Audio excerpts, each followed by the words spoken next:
Well, hello and welcome to Around the Nest, Jay talking our way around the Toronto Blue Jays minor league organization. I'm Jesse Goldberg Strassler with the Single A Lansing Lugnuts. We'll be joined by, over the course of this week's show, Ben Wagner in Triple A Buffalo. Tom Gauthier will join us from Double A New Hampshire as well, Marshall Kellner in A Advanced Dunedin, Rob Fay with Advanced Short Season A Vancouver, and David Fine with the Single A Lansing Lugnuts. We talk about what's going on in the Toronto Blue Jays organization. There's a lot to get to this week's show as well. Connor Green is skyrocketing his way up the organization. Connor is now up in Double A, made his debut with the New Hampshire Fisher Cats yesterday, 6 scoreless innings. Now he struck out only 1, but no runs, 3 hits, 3 walks. Green just turned 20 years of age right at the very start of the year, and he started off the season with my Lansing Lugnuts. Now he's behind Dunedin. Now he's in New Hampshire. We'll be talking with Tom Gauthier about him.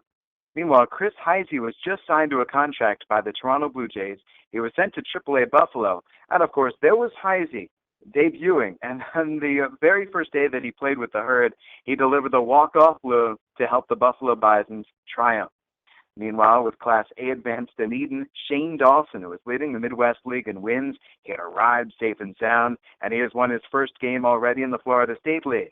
And in Vancouver, tons going on with top prospect Angel Perdomo just arriving. Lansing Lugnuts, we'll get to them too. Well, we're starting off this week with the AAA Buffalo Bisons and Ben Wagner. Ben, have you seen enough baseball in the last 3 days? Oh, my goodness. It's the classic hurry up and wait mode that the Bisons have been in really since coming back from Charlotte and Gwinnett on Monday, battling a little bit of weather. The forecast was awful on Monday. Probably the chance of at least a delay, maybe a postponement, and then jamming in another rain delay on Tuesday with 14 innings of baseball that concluded, when was it? It was right before midnight. And we played 5 games within 45 hours. That is a lot of baseball in a short amount of time. How are your vocal cords? I think we're going okay. I guess I never thought about it. I think we're going okay. They didn't blow out on the Chris Heisey walk-off home run yesterday, so that's, I think, a step in the right direction. Hey, welcome to the ball club. Chris Heisey gets signed to the contract, joins the Herd, and I guess he's already at home. Yeah, making friends really fast and picking up a bigger fan base at the same time. Great guy. We had him on the pregame show before the broadcast. We knew him, albeit briefly, in 2009, 2010, before he started to really make some hay with the Cincinnati Reds, because he was up and down those couple of years. And just talking with some of the Reds people I know, getting a little homework on him, and obviously connecting immediately with the fan base by providing some late inning dramatics in the ninth yesterday. It's no doubt an easy way to make friends and connect with the fan base and make an instant highlight reel. But I think he's going to provide some instant pop to this lineup. Proven AAA hitter with what he's been able to do at this level. And even though he was down for 2 weeks, he told me he had no rust. He felt really good physically. Body was refreshed, with that kind of slight recharge opportunity, but didn't feel like he'd have any sort of rust. And boy, did he ever prove it against a really tough reliever. I mean, Mark Hamburger has been throwing the ball really well for Rochester. And he came through in every sense of the word in the clutch when the Bison needed a big hit, needed to run desperately in the ninth, didn't want to squander another fantastic pitching performance, and did it against a very tough reliever. So it was the coming together of a number of things with Heisey, no doubt. Let me add in a couple more aspects with that game, and that was the last of those 5 games played in the 44-hour period. Dalton Pompey, another hit, another run scored, 2 more stolen bases. Philippe Aumont goes to the mound and looks great. The 8 strikeouts, only allowing 1 run in 6 innings. And each hit for the Buffalo Bisons pays off. Pompey gets on, steals second, steals third, scores. Heisey homers in the bottom of the 7th. That is a heck of a satisfying win. Yeah, no doubt, no doubt. I think I said the ninth too. It was definitely the 7th because we played the doubleheader yesterday. That's how tightly all these games are blending together within the window of time. But you're exactly right. And this is how the lineup has changed with the addition of Dalton Pompey and Ezekiel Carrera. You could go down the list a little bit further, like John Birdie and Ty Kelly.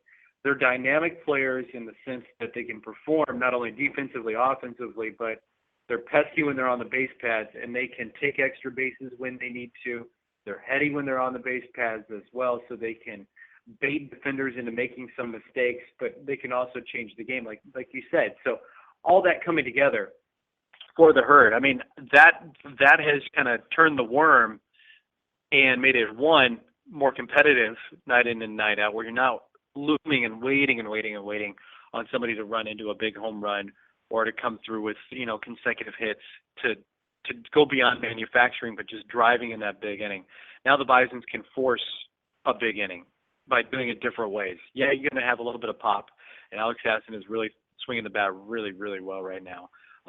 Andy Burns has been leaning on a lot of pitches too, and he's spraying gaps all the time. But now the Bisons can have guys that can score with the ball down the line from first base, and they can go from first to third as well. This is a much different team than where Buffalo was even 6 weeks ago. You're beating me to the punch. I saw a tweet that you sent out about those second half batting averages, and I noted that Matt Haig, despite once again doing his Matt VP things, that it's Alex Hassan, it's Andy Burns, and you can go right along the ladder. It's Ty Kelly, who've actually been out hitting him since the All-Star break. Yeah, and to me that's a little bit of a surprise too, because I didn't know that Ty Kelly was going to handle the bat as well as he has, and doing it from both sides of the plate too. So while Buffalo has been peppered with a ton of right-handed pitching recently, Dalton Pompey and Ty Kelly, when they're able to turn it around, they're hitting for really high averages from the right side of the plate, which is really good things to see, because you may only get one crack against the left-hander late in the ball game. But even Dalton Pompey told me if things are going right on the left side of the plate, he feels even more confident when he's going on the right side of the plate and late in ball games. So he feels minimal pressure, if any at all, late in a ball game when he's got a bat on the right side. But yeah, those guys exceeding and going even beyond the Matt Haig numbers that we've seen this season, which is really saying something. And to have 4 of the top 10 batting averages in the league since the All-Star break, that's a tremendous run, and that's why Buffalo has been able to play really competitive baseball recently. Speaking with Ben Wagner, the voice of the Herd, the AAA Buffalo Bisons, affiliated with the Blue Jays. Ben, it occurs to me that your conversations with Dalton Pompey have really evolved.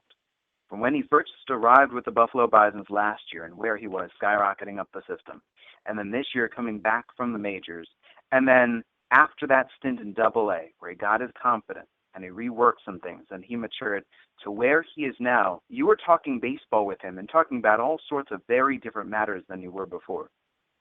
Yeah, it's a much more baseball approach, I guess, in terms of analyzing his performances, where he was rocketing up the system, and there was a lot of excitement, and deservedly so. And then from that excitement, pressures came on it when he made the opening day roster, and then he was trying to figure out a lot of things. But I have grown to appreciate kind of the mental approach that Dalton Pompey has now learned about him and the game overall, and his game specifically.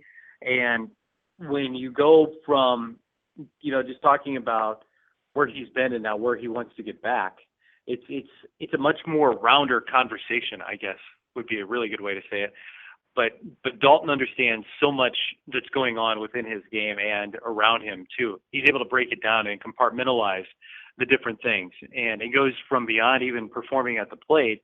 It's being able to read situations and knowing what to do when the ball gets hit to him and throw to the right base. And if a guy's going to have the ability to go first to third and he knows the ball is going in the gap, well, now his ability is to make sure he cuts off that ball and throw to second base to keep a double play in order if that's necessary within that inning. Those are the kind of things now that he's realizing as he matures as a baseball player. And he's doing it still at 22 years old.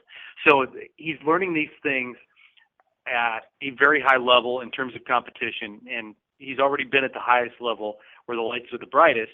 But he also realizes, though, now these are the separators. This is what will make the difference for him being out of AAA and being able to stick in the big leagues every day.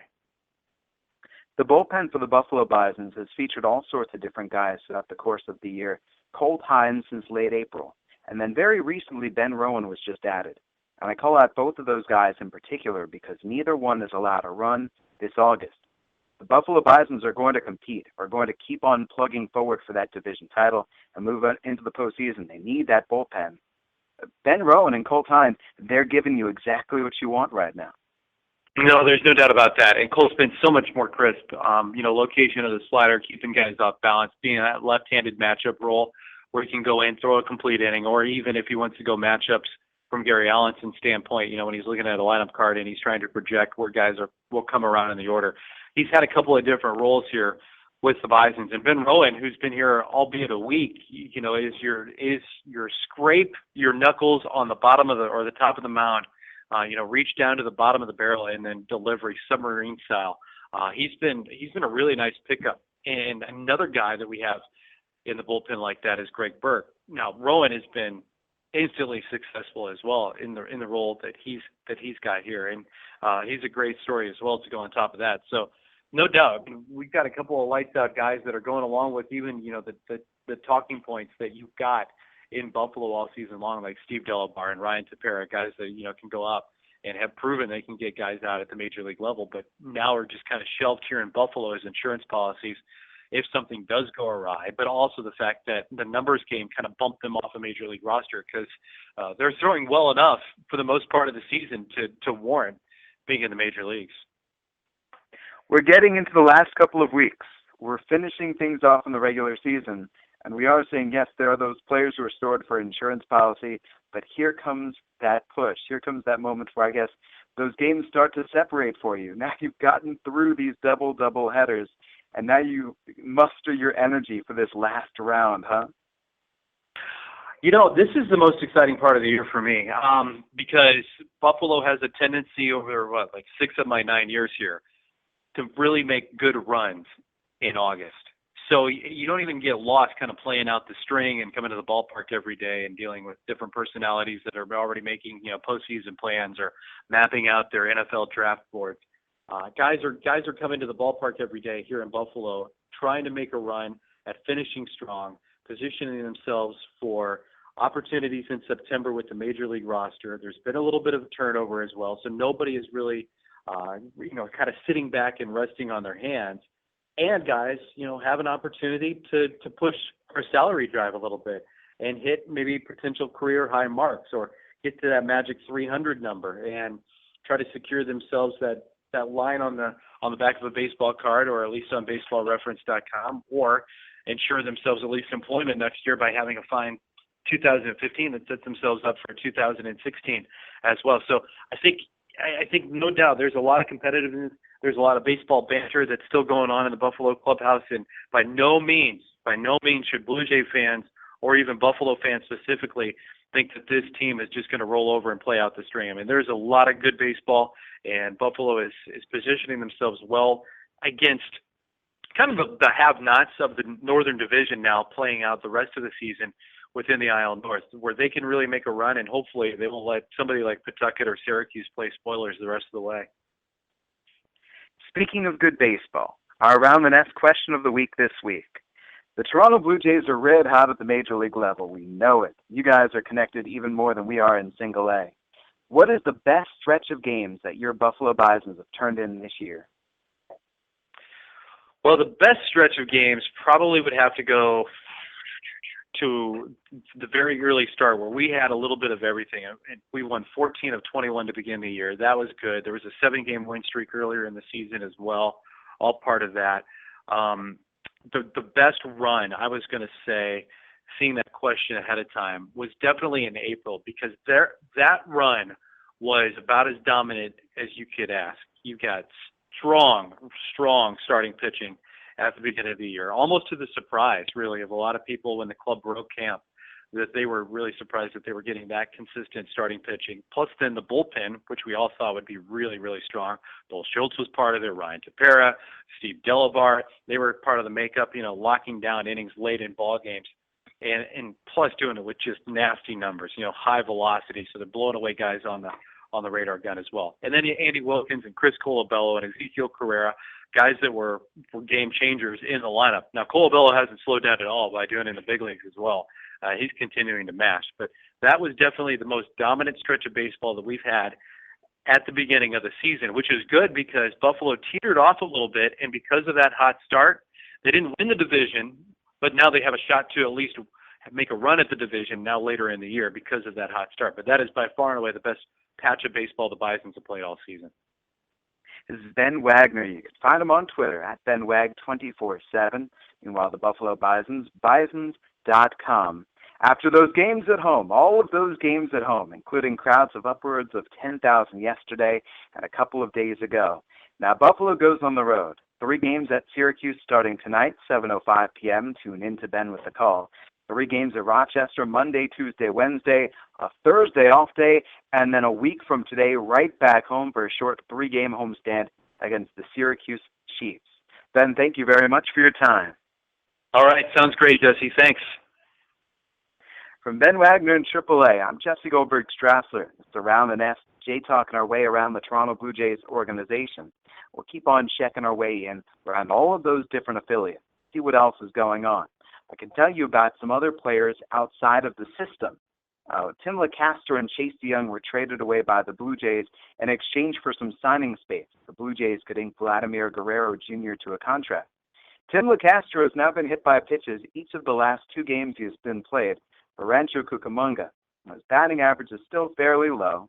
He's currently hitting .216 with the Rancho Cucamonga Quakes. But he's now been hit by 10 pitches this year with Rancho Cucamonga after getting struck 21 times as a member of the Lansing Lugnuts. 31 times for the year. If that had occurred at the major league level, he would be tied for 13th all-time, most in history, most by Jason Kendall, done a couple of times. And he's now nearing in on what Craig Biggio is doing with the Houston Astros. His teammate Chase DeYoung, also playing with Rancho Cucamonga, 2-2 with a 2.79 ERA in 6 appearances, 5 starts. But Chase DeYoung has struck out 33 batters and he's walked only 6. He's doing just fine in the Dodgers system. David Fine and I will be seeing Dawel Lugo in action today. It was Lugo traded for Cliff Pennington and cash consideration, and deal pulled off a week ago, last Saturday. Arizona Diamondbacks sending Pennington to the Blue Jays, and Dawel Lugo now changing to the other dugout because it will be the Lugnuts and the Kane County Cougars tonight from Fifth Third Bank Ballpark in Geneva, Illinois. Lugo so far with Kane County has hit safely in 3 out of 4 games. And in those games, 7 hits and 15 at-bats, an early .467 batting average. Jesus Tinoco was traded away to the Colorado Rockies. It was Tinoco included along with Jeff Hoffman, Miguel Castro, and the deal for Troy Tulowitzki. Tinoco, another fine outing yesterday, 6 innings, 8 strikeouts. Tinoco now in 3 starts with the Asheville Tourists in Class A in the South Atlantic League. He's now 2-0 with a 1.59 ERA. That's in 3 starts, 17 innings and 18 strikeouts. Those players elsewhere who have been dealt away are still doing fine, and we're keeping an eye on them. Jeff Hoffman, meanwhile, doing just fine as well in the Rocky system. And Matt Boyd and Daniel Norris, a little bit more notably, they have reached the major leagues and they are pitching out of the Detroit Tigers starting rotation. Well, this is Around the Nest. You can find us online. You can find us at aroundthenest.mlblogs.com. We are also available via SoundCloud, via iTunes, and on YouTube. And this is every Friday. We do the live show, 5 o'clock p.m. to 6 o'clock p.m. And then we post things all over the place and get things ready to go the very next week. Start things off in AAA. We'll be joined by AA very shortly. Now, there was a question posted on Bluebird Banter, a question about Connor Green. Connor Green, the question being, and we can go forth from here, but does he project more as a Kendall Graveman-type pitcher, where he isn't going to strike out a lot, sit with ground balls? Or does he have the ability to continue to develop his curveball and become an above-average strikeout guy? Now, just from our observations with the Lansing Lugnuts at the very start of the season, I would say that Green and Kendall Graveman are very different sorts of guys. We can go down the different ways that they are. First things first, Kendall Graveman, sinker baller. Graveman throws that heavy fastball, coupled it with a good slider, learned to cutter in Dunedin. On the other side, there's Connor Green, long, lanky, loose, long limbs, very slender, and that fastball suddenly approaching 96 miles an hour. There's a lot to that great arm. Well, just to get a closer observation of what went on with Connor Green in his AA debut, I'd like to bring in Tom Gauthier with the New Hampshire Fisher Cats. Tom, how are you? Hey, Jesse, great to talk to you. It's been a while, my friend. It has. I've spoken with Ben Gelman recently, with Bob Libman. Tom, good to hear your voice. Now it's the A team, Jesse. It is the A team to the max. Exactly. All right, let's start off with Connor, because there are a lot of folks who had not heard his name entering this season. And now here's Connor Green up in Double A. And oh, by the way, the stats looked good. You were there in person. What did you see? Well, I think the stats in one aspect did not really. He didn't live up to the statistics in one aspect because he walked three guys last night. He only had one strikeout, and coming into the game last night, he was a 4-to-1 strikeout to walk ratio on the season between Lansing and Dunedin.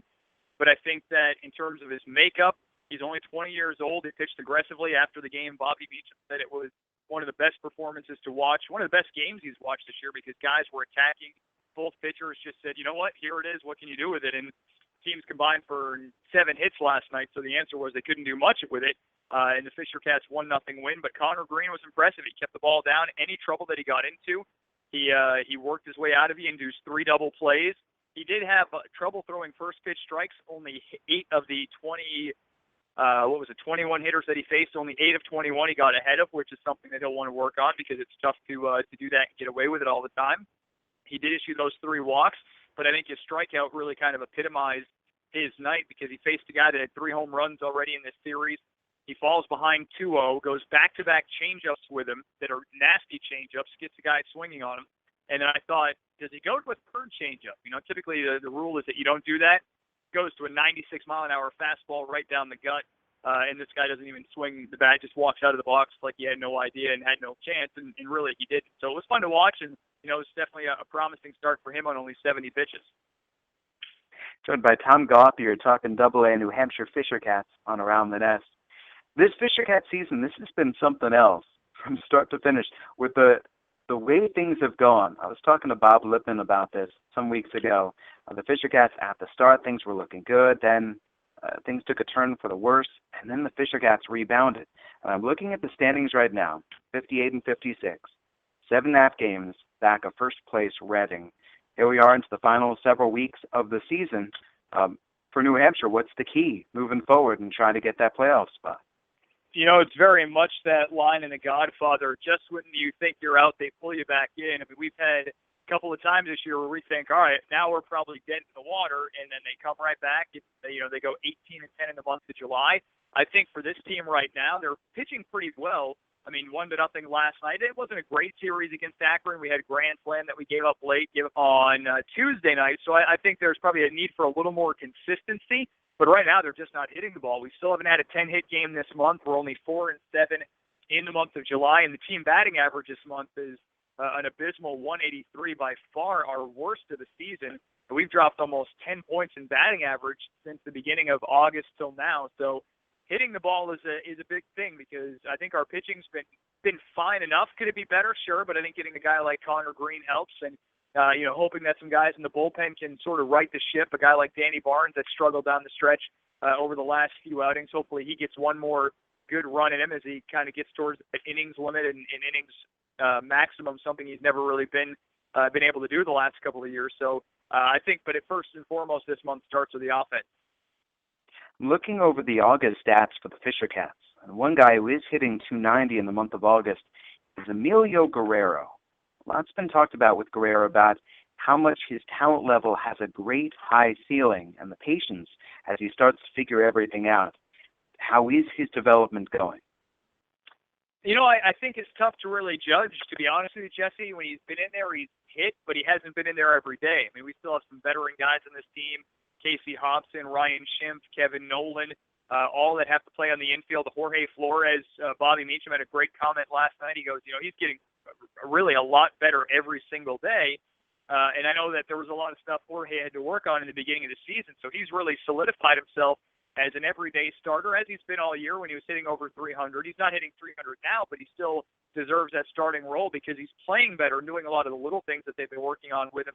So it's been tough for Guerrero to find any consistent playing time. And again, guys like Kevin Nolan and Ryan Schimpf, they have to play. Jorge Flores has been in there. I think Guerrero's been more of a platoon guy with Shane Opitz, a guy that can play second base, can play a little third if he needed to. Guerrero can play third, and they just have to find room for everybody on this infield when that happens. Guerrero did play some center field. That was probably his most extended playing time this month. So I think for him it's just been tough to get that consistent playing time since he's come to Double A and really been relegated to a bench role. There was a note I just saw from the New Hampshire Fisher Cats Twitter feed. Taylor Cole. We know about his pitching, and Cole has made 3 starts so far this month. We know about his strikeout potential. I just saw that he graduated from Brigham Young University. He finds time for everything during the season.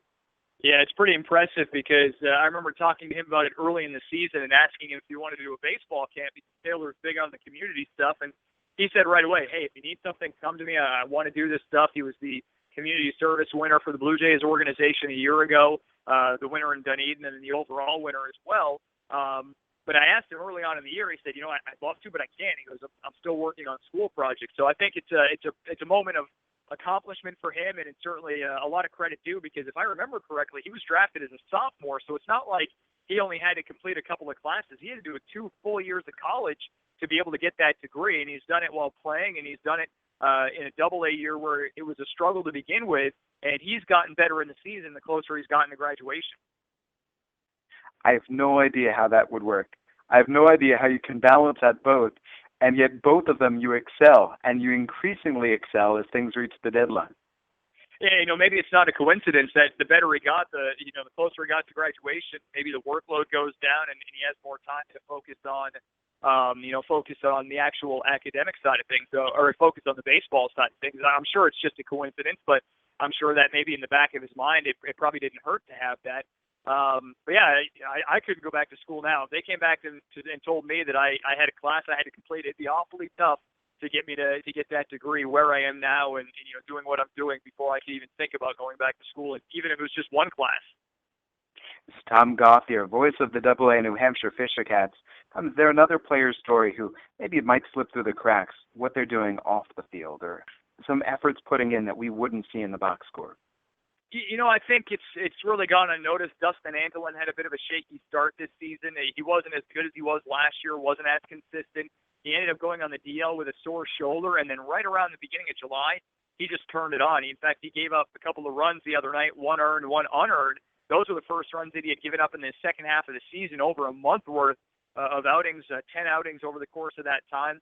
He's been a guy that's been really fun to watch. I think Jorge Flores has been a guy that's been fun to watch his development. And again, Bobby Meacham crediting him last night, saying, you know what, he's just flat out getting better. To use that cliche every day, but he goes, it really is the truth. He's been getting better every single day. Casey Lawrence this last week, he became our franchise record holder in wins. He picked up his 20th last Thursday night in Richmond with a typical Casey Lawrence outing: 7 shutout, 4 hits, 4 strikeouts, no walks.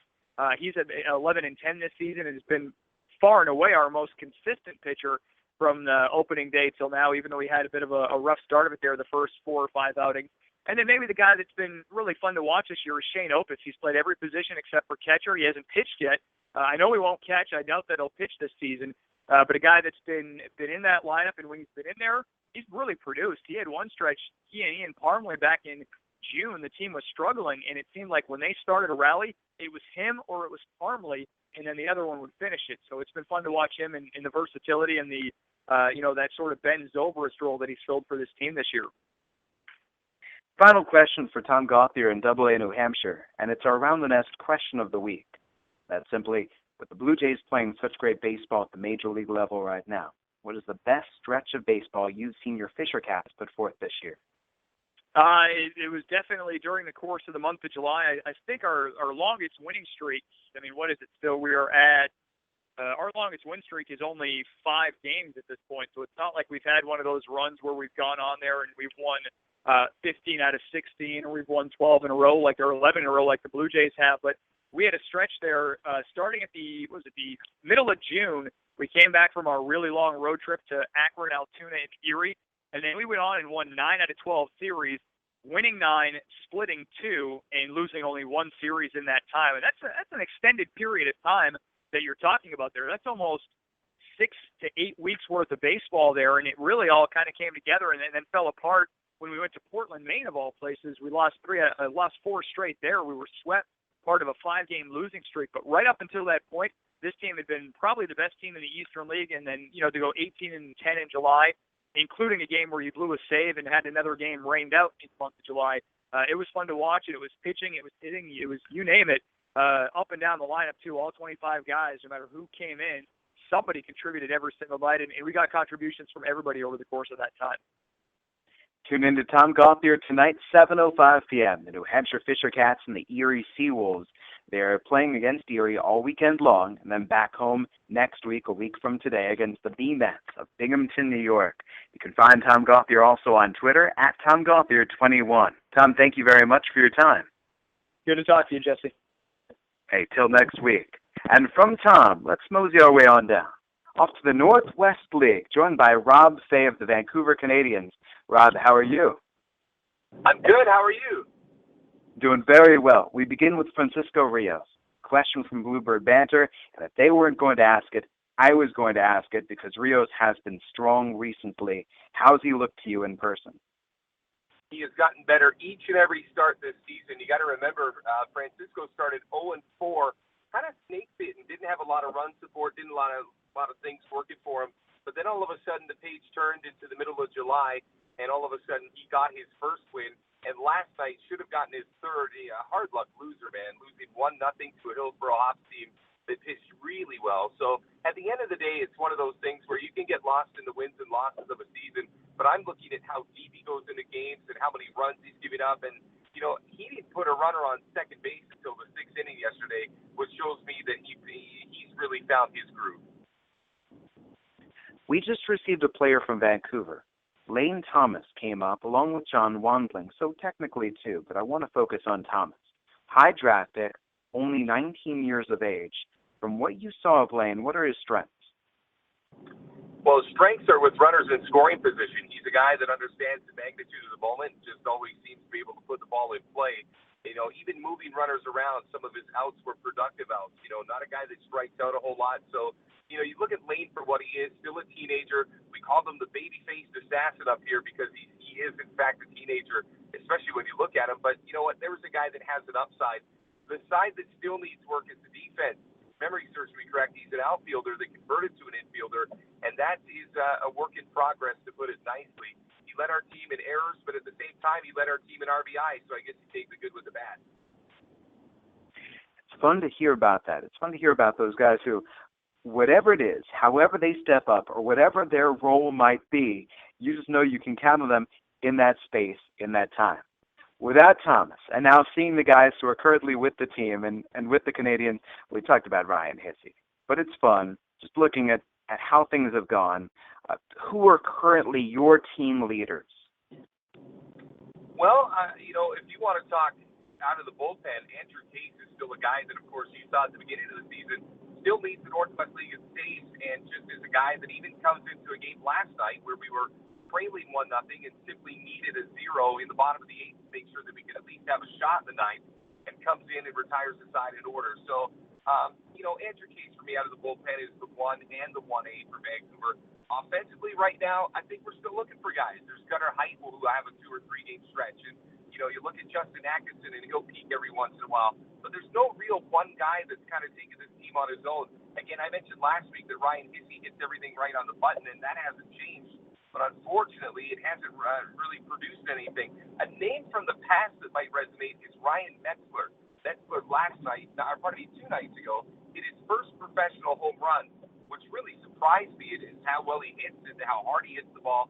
So finally got his first round tripper, and he's the guy in the last 5 games right now that's hitting .333 and starting to turn the corner as far as his second year of professional baseball. Let me go through a number of skills with Vancouver. Who's your most powerful player? I'm speaking raw, the kind of batting practice guy. Who's the strongest Canadian? Connor Panis, and it's not even close. He was selected in the early round of the 2015 draft. A kid out of Canisius College, which is upstate New York. And I'll tell you what, if batting practice counted for a game, he'd be in the Hall of Fame. Unbelievable light power each and every game. But yet he comes into the season with no home runs. He hasn't hit a home run all year.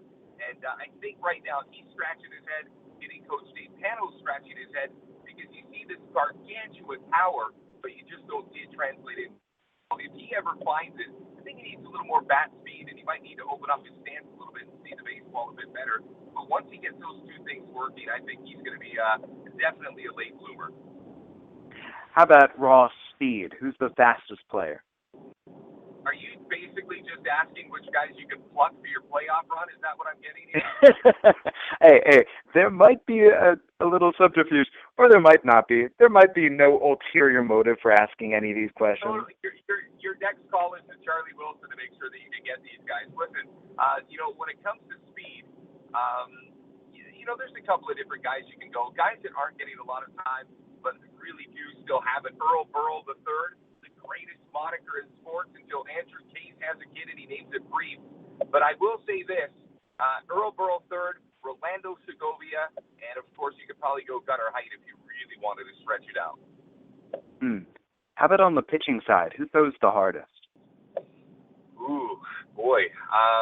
Well, I haven't seen Pomato yet, but I tell you that, who's really kind of caught me by surprise is Taylor Saucedo that we had just up from Bluefield. He's made, I think 2 or 3 starts. He's been really good. I mean, the ERA is low.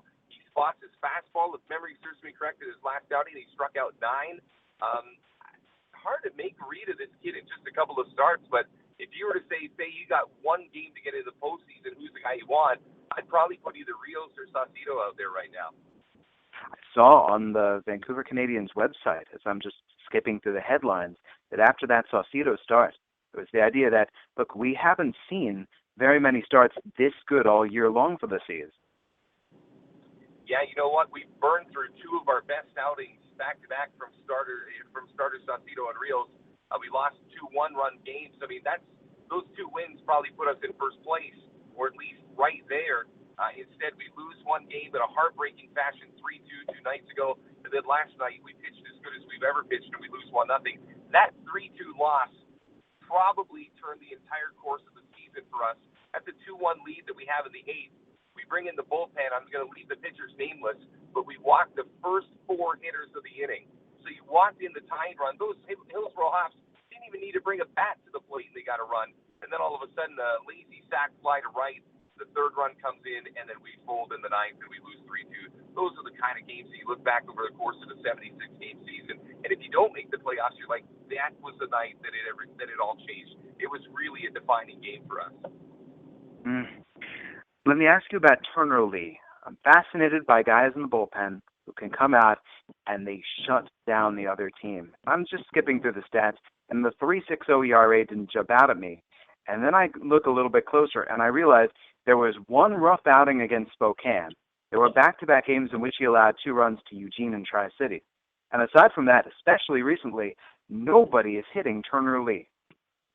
Nobody's hitting Turner Lee, and nobody's got better hair than Turner Lee.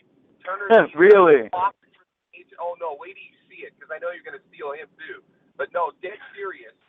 He's unbelievable right now. Keeps the ball low in the zone. If he hits anything above the belt as far as the pitch, he's made a mistake. He's been criminal as far as working the inside, the outside. Nobody can do much against him. And then between him from the right side and then Brandon Hinkle, our left-handed all-star, Hinkle's been phenomenal as well. You look at that ERA as you skim through the old website, you'll find that Hinkle's been outstanding this year for the Vancouver Canadians. And with Hinkle, one of the best pickoff moves I think I've ever seen. It's phenomenal for a left-hander. How many guys has he picked off this year? Oh, come on, man. I'm driving in my car on the way to the ballpark. I'll put you on the spot. I'm going to guess 5, and I think I'm taking the over with that. No, I'm looking at his line right now. The league is batting .161 against him, and it doesn't help you to be left-handed or right-handed. Yes, and you know what? We've been very fortunate here in this series against Hillsborough, not to change the topic here too much, but we've gotten a look at the number 1 overall pick in this year's draft, Dansby Swanson out of Vanderbilt, who hasn't got a hit against the Canadians in 2 games. If memory serves me correct, he's 0 for 6 with 1 walk and a run scored. But it is the first time that the Northwest League has seen the first overall draft pick since Ken Griffey Jr. Is that right? I hope it's not wrong. Let me ask you, Rob, our Rameness question of the week. With the Blue Jays red hot right now, or blue hot, whatever you'd like to say, the Vancouver Canadians, and let me ask you in 2 different forms. First, what's the best stretch of baseball you've seen the Seas play this year? We won 7 out of 8, and unfortunately we got red hot right after we got eliminated from the first half of the postseason. We got eliminated with about a week to go, and then all of a sudden, I don't know if it was because the pressure was off or everybody just got right at the right time, but we were world beaters, and it didn't add up to anything as far as getting into the playoffs in the first half. You can pile those wins up, and maybe if you get into a tiebreaker overall, you can sneak in. But the best stretch of baseball for us over a calendar week was 6-1, and all 7 of those games didn't mean squat in the standings, which broke my heart, and I'm sure the heart of a few baseball fans here in Vancouver. And let me ask the second part of that, which is, with all the great baseball that the Canadians have played that you've seen, what's the best stretch of ball that they've put together in all of your seasons?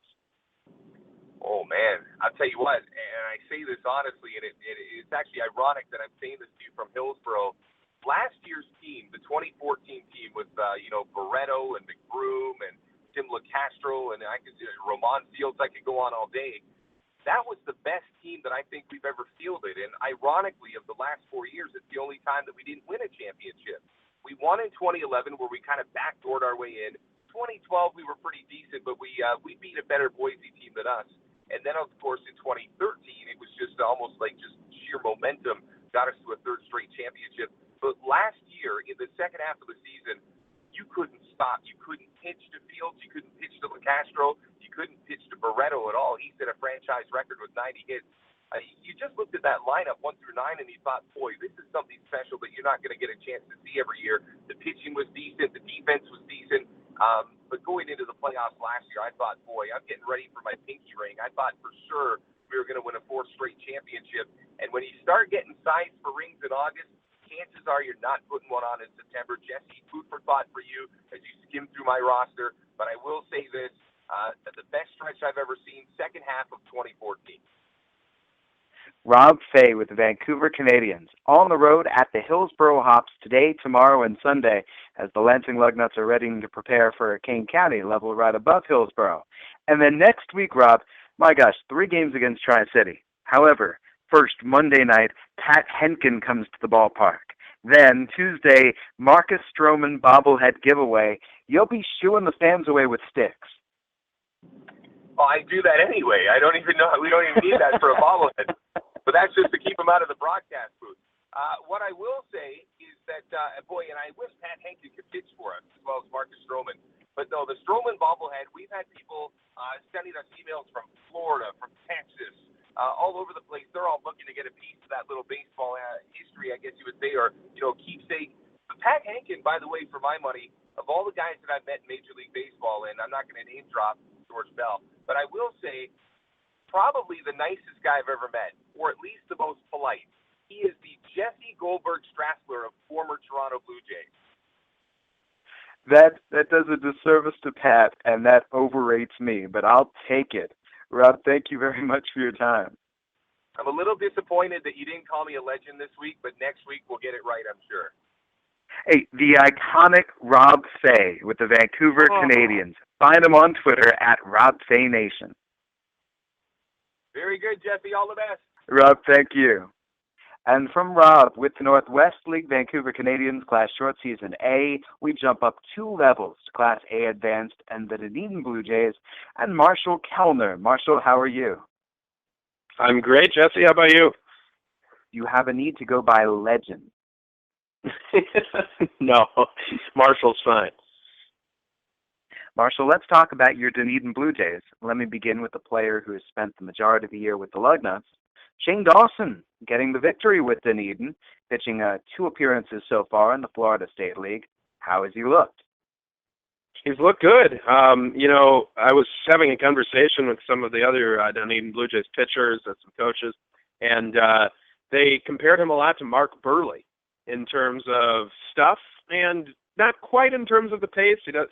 He does work quickly. No one can quite compare themselves to Mark Burley in that regard.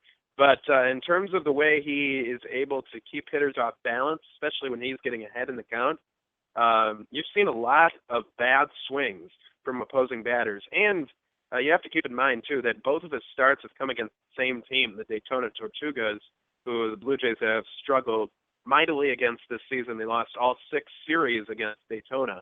So for Dawson to get a victory against them and pitch well twice against one of the better hitting teams, a team that leads the league in home runs by a wide margin. A pretty impressive start for him. Daytona is broadcasted by Tyler Murray.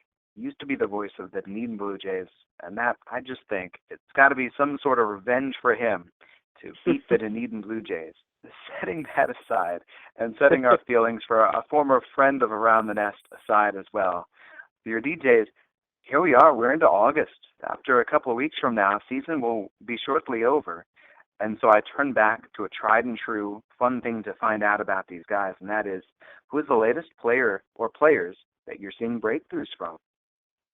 Well, we talked about Connor Green last week, and within the week, he makes his Double-A debut and throws 6 shutout innings. It's been a pretty fast rise for the young 20-year-old, and he was spectacular here. His final 3 starts here, 19 innings, no earned runs allowed. And speaking of Daytona, he threw 7 shutout innings in front of a huge crowd on the road at Daytona, struck out 10. And I was talking to Daytona's manager, former big leaguer Eli Marrero, before one of our games in Dunedin this past week. And I was informing him that Green had been promoted. And he said, good. That guy's nasty. And he said it in a little way that I can't say on the air. But Connor was just spectacular here, and good to see him off to such a great start with the New Hampshire Fisher Cats.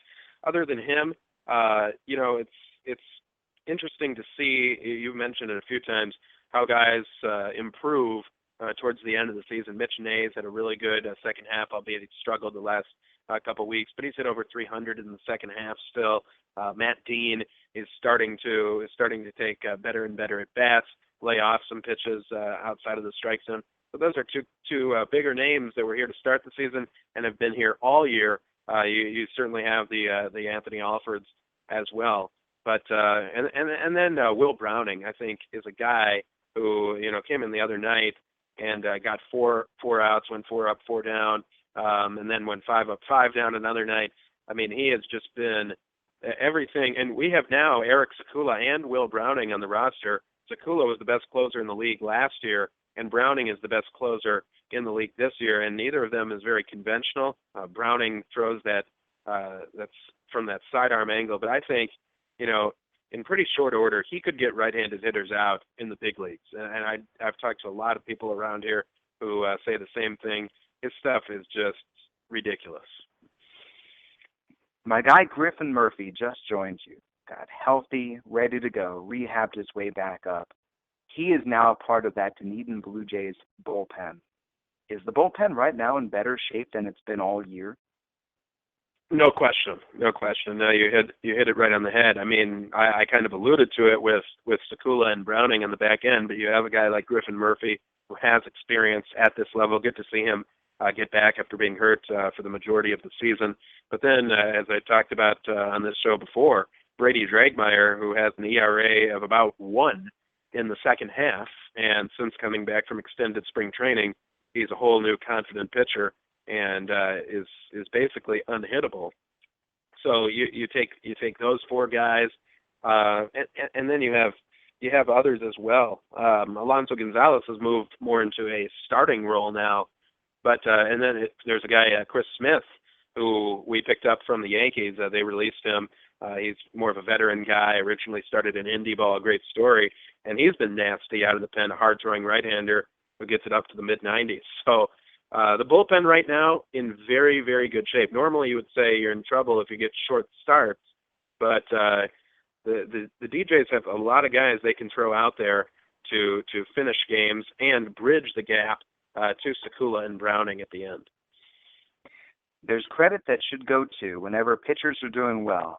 Catchers should share at least a little bit of the credit. Jorge Sáez had the reputation of a fine defensive catcher. He's starting to hit some too. Now it's how his size grown as the years gone on. Yeah, Sáez is a terrific guy to deal with. Great clubhouse presence and a great leader on and off the field. He recently changed his number, and coincidentally, his hitting has taken off. His gray number 12 jersey got misplaced on the road. So there's no number 12 now. There is a number 18, and that's what Jorge Saiz had been wearing on most of his career. But Chad Gerardo, the left-handed sidewinder, was wearing number 18 when the season began here. He's at Double-A now, so number 18 was open, and Jorge wanted it, and sure enough, his hitting has taken off. I don't know if that's the reason, but we'll just go with it for now. He's taken very good at-bats all year, Jesse, but he's hit the ball very hard at people, hasn't had the best of luck, and then he's gone through some scuffles as well. But this is the best he's been hitting the ball and the best at-bats he's taken all season, and defensively, he's been steady the entire way, throwing out about 35% of prospective base stealers, and calls an excellent game. So the Blue Jays is very comfortable whenever he starts behind the plate. Before we get to our Around the Nest question of the week, let me ask you about Anthony Alford. Just as much as a lot of folks within the Blue Jays would love to hear about Connor Green, or whenever we check in with Vancouver, how's the first-round draft pick John Harris doing? With you and Dunedin, right now it's Anthony Alford on the tip of everybody's tongues. The batting average has sunk down. He's still drawing walks. What's the latest from Anthony? I think we had discussed this before. He's just going through, one of those skids that everyone will throughout the course of the season, and he really hadn't until now. And this is his first full season in professional baseball after quitting playing football last September. So, I think he's very good on balls down the middle of the plate or on the outer half. What he's working on is turning on balls on the inside part of the plate. And that is something that I think can be worked on. The advanced approach that he has for his young age, that's something that, it can be taught, but he just has a natural feel for the game. And like you said, he's still walking. He's still getting on base. He's only failed to reach base in 7 games total this year between Lansing and here in Dunedin. So, I mean, that's what you want out of a leadoff hitter. If he's not hitting, he's still finding ways aboard, and that's what Anthony's doing. But as soon as he can get better at turning on balls on the inner half, and that's where pitchers are pitching him right now. They're pitching him off the plate inside to set up that breaking ball away, and they're also busting him inside with good fastballs. That's what he's going to have to work on here as the season winds down. Around the Nest question of the week. What's the best stretch of baseball you've seen your DJs play this year? Well, a couple of different stretches. They had a stretch of winning 6 out of 7 games to get to within a game of 500 here in the second half, and they played much better baseball on the road during that stretch, and we haven't really played well on the road all season. But then that was, unfortunately, that got the team to within 4 games of the division lead. That, unfortunately, was followed by a 9-game losing streak that kind of pushed them out of contention and put them 10 games out. But recently, we also had our longest winning streak of the year, 5-game stretch, which, it was fun to watch, and the team outscored their opponents 20-12 over that 5-game stretch, so 12 runs allowed in 5 games. This pitching staff has been fantastic. Aside from the last few games, they've now lost 3 in a row. So unfortunately, their 2 best stretches have been followed by losing streaks. Hopefully that ends tonight. But the pitching during that 5-game stretch was unbelievable, and it's really been unbelievable the entire month of August and starting in mid-July, actually.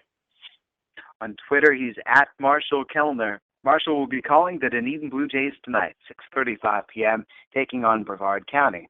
They are against the Manatees today and tomorrow. Then they take on Clearwater on the road on Sunday before returning on home to take on the Threshers Monday, Tuesday, and Wednesday.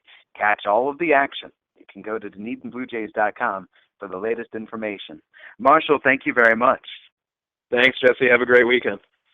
Hey, you too. For Marshall, let's go up the ladder. Or actually down the ladder, but we're moving north. The Lansing Lugnuts in the Midwest League action, joined by David Fine now and talking Class Single-A baseball. David, let's talk about DJ Davis. DJ has reached base 25 consecutive games. This after 22-game on-base streak earlier this year. It's like he's moving around in the shadows, and people aren't realizing the kind of season he's put forth. Right, especially because and this is something we started talking about yesterday, Jesse, off the air, this your first-round pick, you're picked in 2012, you'd expect that he might be up a couple more levels than where he is right now, but he's still such a young player. And to have his average where he is right now for the Lugnuts, batting above 290, I mean, that's wonderful, and he's certainly due for a promotion at the very least, if not by the end of this season, by next season. He's been on every day for the last month he's reached base. DJ's batting .349 in August. David Harris is batting .341 in August. He's the latest player to come down from Dunedin and find the fountain of youth and get things together. Was there a specific breakthrough for Harris? I just think it's, for Harris, he's comfortable here, Jesse.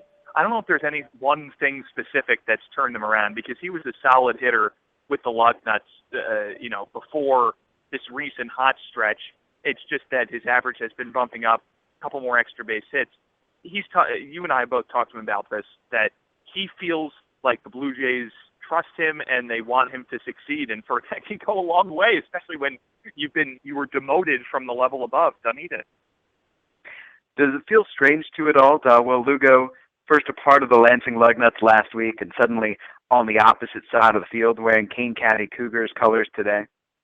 Well, from the Lugnuts' perspective, he was certainly doing very well right before he left, and he's done very well with Kane County, 7 for 16, so it doesn't necessarily feel weird. I guess the first time, Jesse, that when I heard Tim LeCastro and Chase DeYoung were traded, that was the first time there were trades when I was here this season. So that was a little bit strange to see them in the Burger King that one day in Willoughby, Ohio, and then say goodbye to them. Other than that, not really. I'm looking at the month of August, and I went from DJ, batting .349, to Harris, batting .341, to Dawel Lugo, batted .429 before getting traded. And then I land upon Juan Kelly, who's 21 years of age. He had a couple of 3-hit games in a row. He's got 3 home runs with the Lansing Lugnuts. He's drawing walks, too. What is it like to watch him in person? He is so much fun to watch in person because he swings really, really hard.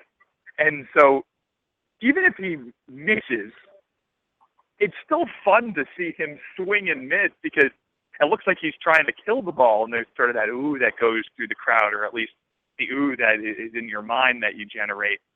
For Juan, I think it's so fun to watch him play, not only because he swings hard, but because he hits it, and he has a smile on his face. Talking to a couple Lugnuts players, they all said how wonderful it was to have someone who is smiling. Jesse, you agree with me about, does he smile every minute of every day? Is there at least a flash of a smile across his face? What a wonderful personality to have around. Yes, and it's legitimate joy. It is honest, sincere, heartfelt happiness. If you put a 6-year-old on a baseball field and told them that they were blessed with these great baseball skills and they were dreaming of being a professional baseball player, that's kind of the look you would get all the time, and that's Juan. I think I told you, I saw him one time not smiling, and it was in English class, and he was so intent and focused. There was no smile. It was just upon what he was looking at. That was it. He was locked in. We only have 90 seconds to go on the show, unfortunately. It's a timed show. Around the Nest question of the week. What's the best stretch of baseball that the Lansing Lugnuts have played? All right, I got it for you quick, Jesse. May 18 to 21. We have to go back to a series against the South Bend Cubs where the Lugnuts started a stretch of 15 straight games, scoring at least 4 runs in each contest, helped the Lansing Lugnuts get 14 games above 500 by the end of the first half. Lansing scored at least 7 runs in a 4-game sweep in every one of those games against the Cubs. In 40 seconds, we can still have time to touch on a brief couple of guys in order. First, what have you seen from Clinton Holland? Holland's fun to watch. He still has the prospect label on him and recovering from Tommy John surgery. He's also a very fun guy to be around, similar to Juan Kelly. He's a little bit of a jokester. What makes Dusty Isaacs tough out of the bullpen? Slider, slider, slider. And finally, how's Tom Robson coming around? He had a rough start yesterday, but he's still stretching out his arm, and he hasn't gone past the 5th inning in every one of his starts. So I'm interested to see when he gets past the 5th inning and starts how it turns out. David Fine with the Lansing Lugnuts. David, thank you. Thanks, Jess. Enjoy the baseball. This has been Jesse Goldberg Strassler for Around the Nest. Another week of Jay Talkin'.